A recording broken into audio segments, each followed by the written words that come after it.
Velkomin aftur í föstudagsþáttinn sem að þessu sinni tekin upp á Egilsstöðum. Til okkar er kominn Magnús Már Þorvaldsson, upplýsingafulltrúi Vopnafjarðarhrepps. Velkomin. Þakka fyrir. Þið hélduð íbúaþing í aprílmánuði. Vel heppnað. Já, ég verð að segja það. Dagana 23. og 24. apríl síðastliðinn þá héldum við íbúaþing og það sem að mér finnst standa upp úr eru einhvern sérlagi tveir hlutir. Annars vegar að þáttakan fór vonum framar vegna þess að þá mættu þarna til þings yfir 80 manns og í 670 manna sveitarfélagi þá verður það að teljast góðar heimtur og svo í annar stað var bara þáttaka hins unga fólks sem að var svo áberandi og kannski einhverjum á sérlagi þegar maður að ergja sig á því að aldurssamsetningin að versna í sveitarfélaginu eins og víða annar staðar að þá var svo áberandi hvað þáttaka þeirra var mikil og góð og þau höfðu mikið fram að færa. Þannig að það svona vekur ákveðna vonir hjá okkur sem eldri erum að það muni leiða sér eitthvað gott. Og semst núna á miðvikudaginn erum við með næsta fund þar sem að Sigurborg K.R. Hannesdóttir kemur. Hún hefur svona stýrt þessu þingi í samvinnu við sveitarfélagið og þannig að það semst eftirfylgnin svona það bil að fara að hefjast. Þannig að nú förum við að sjá semst á næsta ári, þetta er eins árs verkefni, hvað þetta kemur til með að leiða af sér, en það semst verður þannig til ýmsar hugmyndir og við semst erum að fara að vinna síðan úr þeim og við byrjum það verkefni núna á miðvikudaginn. Eins og hvaða hugmyndir ræður Já sko, málið er það að það var semst, við erum með í hópastarfinu, þá var semst, það upphafi að þannig að það kemur einhver einstaklingur fram með eitthvað tiltekna hugmynd. Til að mynda lagði ég persónulega fram hugmynd sem ég vil meina að sé afgerandi þáttur í þessu. Það vil segja hvert er viðhorf íbúanna til staðarins. Ef viðhorfið er slæmt, þá er ég sannfærður það að það mun ekki gefa neitt gott af sér ef að við byrjum alla okkar vinnu með því að horfa neikvætt á samfélagið okkar. Þannig að það er að horfa sérst inn á sig og með því að horfa jákvætt á það, þá er strax fann að skapa eitthvað gott. Flestir melduðu sig í hópinn sem að heitir skal ég segja ykkur samfélag þar sem við viljum fjölga íbúum á aldrinum 20 til 40 ára og þá er síðan hvernig ætlum við að gera það. Það er okkar verkefni síðan í framhaldinu, hvernig ætlum við að leysa það.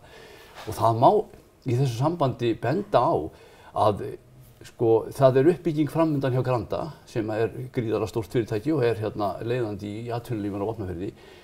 Og þegar maður fer að hugsa út í það því það er margur sem segir þetta er bara fiskur, en við skulum ekki gleyma því að stór hluti þessum störfum sem Grandi er að skapa þarna eru rauninni hátæknistörf vegna þess að þróun með þeim hætti.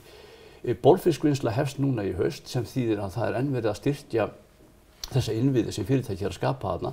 Þannig að það eru jákvæðir hlutir að gerast í atvinnulífinu þó manni finnir stundum að vera kannski svolítið miðað á einn stað, en engu að síður er það þannig að þetta er svo sterkur hryggur sem þarna er, þannig að ég tel að þarna sé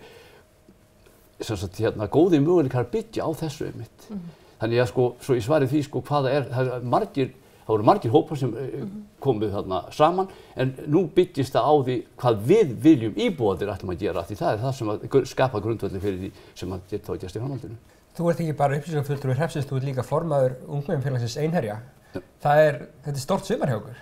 Það verður að segjast eins vel, við horfum björtum augum á sumarið. Síðastliðið sumar þá hófum við meistaraflokks knattspyrnu kvenna. Við erum búin að vera með karlalið undanfarin ár og við erum komin inn á annað ári núna og við bara horfum eins og ég segi björtum augum á sumarið og á morgun, laugardag, erum við að spila við Tindastól bæði í karla- og kvennaflokki heima á Vopnafirði og þannig það er stór dagur og maður hvetur þetta bara fólk til að koma við þess að það hefur sýnt sig að við erum með góðan stuðning og þannig að ég trúi því bara að þetta muni verða sumar sem að gæti skapað einhverja nýja möguleika, það vil segja að við verðum í baráttunni að komast upp í aðra deildina.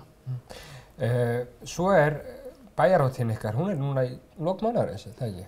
9 tíma? Jú, við byrjum 29. júní næstkomandi og Vopnaskarkið byrjar þá og ég trúaður að það komi til með að bara ganga vel, þannig að það hefur sýnt sig að þessi bæjarhátíð, hún dregur að sér sko einkum og sérlega í brottflutta og síðan ættingja og vini og svo framvegis, en það svona smá saman að það hefur fólk að kynnast þessu.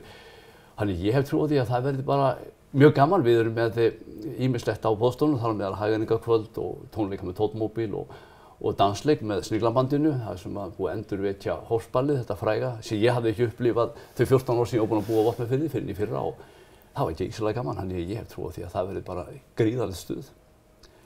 En svona almennt séð þá held ég bara að við horfum tiltölulega björtum augum til sumarsins vegna þess að það byrjað svo óskaplega vel.